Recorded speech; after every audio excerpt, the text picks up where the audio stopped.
Hello বন্ধুরা, আজকে চলে এসেছি রিসেপশনের একটা ছোট্ট একদম ভিডিও নিয়ে। তো সকালবেলা থেকেই দেখো শুরু হয়ে গেছে তত্ত্ব সাজানোর কাজকর্ম, যেহেতু ওদের বাড়িতে পাঠাতে হবে সেই জন্য। তো তারপরে এখন সারাদিনে আর কোনো ভিডিও তোমাদের সাথে শেয়ার করিনি। সারাদিনে আর কি এই মন খারাপ, কান্নাকাটি, খাওয়া দাওয়া এইসবই চলছিল। তো সেগুলোর আর আলাদা করে ভিডিও করিনি, একবারে চলে এসেছি দেখো রাত্রিবেলায়। আর এখন আমরা বাসের মধ্যে বসে আছি, মা, আমি আর আমার ছেলে একটা সিটে বসেছি, বৌদি আর অনু একটা সিটে, আর আমার বোনের বর এসেছে, ওরা আর একটা সিটে, ওরা একটু সামনের দিকে আছে। তো বাসটা এখনও ছাড়েনি, এখনও যেহেতু সবাই আসা যাওয়া করছে, সবাই এলে তারপরে বাস ছাড়া হবে। তো মোটামুটি 2 ঘন্টা জার্নি করার পরে আমরা এখন এসে পৌঁছে গেছি।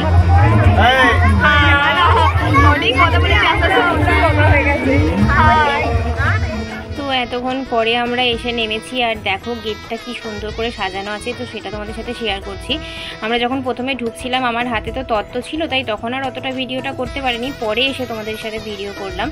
আমরা যখন ঢুকছিলাম তখন আমাদের হাতে একটা করে গোলাপ দিয়েছিল, আর আমাদেরকে গোলাপ জল ছেটাচ্ছিল। তো যাই হোক, ভেতরটা খুব সুন্দর করে সাজানো হয়েছে, দেখতে পেয়েছো। আর এত ভিড় হয়েছে, সবাই মিলে এসে এখন ছেঁকে ধরেছে, সেই জন্য আমরা এখন ওখানটা ফাঁকা পাইনি গো।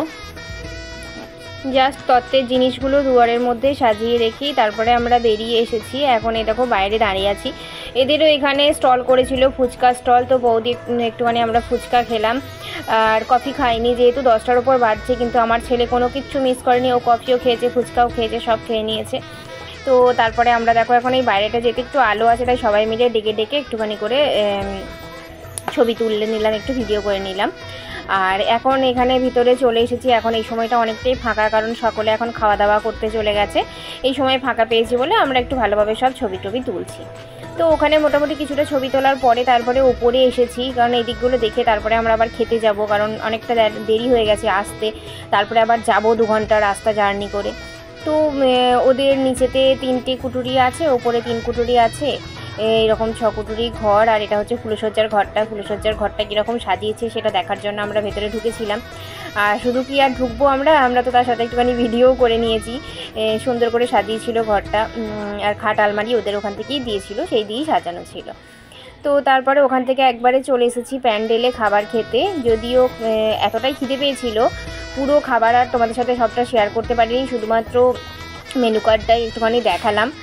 আর খাবারের মধ্যে ওদের ওখানেও যা যা আইটেম ছিল, এখানেও সেই সেম আইটেমই ছিল, শুধু এদের এখানে ডাল মাখানি করেছিল আর একটা কি কচুরি মতন করেছিল, রাধা বল্লভী টাইপ। শুধু এটাই জাস্ট পার্থক্য ছিল, বাকি সমস্ত কিছু একই ছিল, ভাত, মাংস, মিষ্টি সমস্ত কিছু।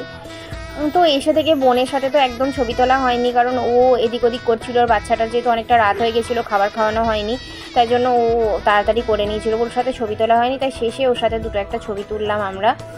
আর পিয়ার সাথেও অনেকগুলো ছবি তুলেছি। আর বিশেষ করে রিসেপশনেতে তোলা ছবিগুলো তো তোমাদের সাথে আগেই শেয়ার করেছি, আগের একটা ভিডিওতে, ওটা আমি অ্যাড করে দিয়েছি। যারা এখনও দেখোনি অবশ্যই সেই ভিডিওটা দেখে নিও। আর আমার ভিডিওগুলো সবগুলো কেমন লাগছে অবশ্যই আমাকে কমেন্ট করে জানাতে ভুলো না। আর পিয়াকে কিন্তু খুব সুন্দর লাগছিল বিয়ের দিনকে যতটা সুন্দর লাগছিল তাই জন্য না, রিসেপশনের দিনকেও খুব সুন্দর করে সাজিয়েছিল, সেজন্য আরও বেশি ভালো লাগছিল। তো এখানেও কিছু কিছু ছবি তোমাদের সাথে অ্যাড করেছি, কারণ সব ওইখানে অ্যাড করা যায়নি, তাই কিছু কিছু এখানেও অ্যাড করেছি। আর অবশ্যই নতুন বন্ধুদেরকে বলবো, আমার সাথে থেকেও, পাশে থেকেও, আমার চ্যানেলটাকে সাবস্ক্রাইব করো, আর ভালো লাগলে লাইক, কমেন্ট, শেয়ার করতে ভুলো না পরিবারের লোকেদের সাথে। তো আজকে বিয়েবাড়িটা তো আমরা ভীষণ এনজয় করলাম। মানে কতদিন ধরে অপেক্ষা করেছিলাম যে একটা বিয়েবাড়ি হবে, অনেক বছর ধরে বিয়েবাড়ির অপেক্ষায় ছিলাম শুধু, কিন্তু বিয়েবাড়ি হচ্ছিলই না, তাই মনটা খুব খারাপ হচ্ছিল। তো অনেক দিন পরে একটা বিয়েবাড়ি পেলাম, আর ভীষণ আনন্দ করে কাটালাম। তো চলো, তোমরা সবাই খুব ভালো থেকো, সুস্থ থেকো, নতুন নতুন ব্লগ নিয়ে আবার খুব শীঘ্রই আসবো।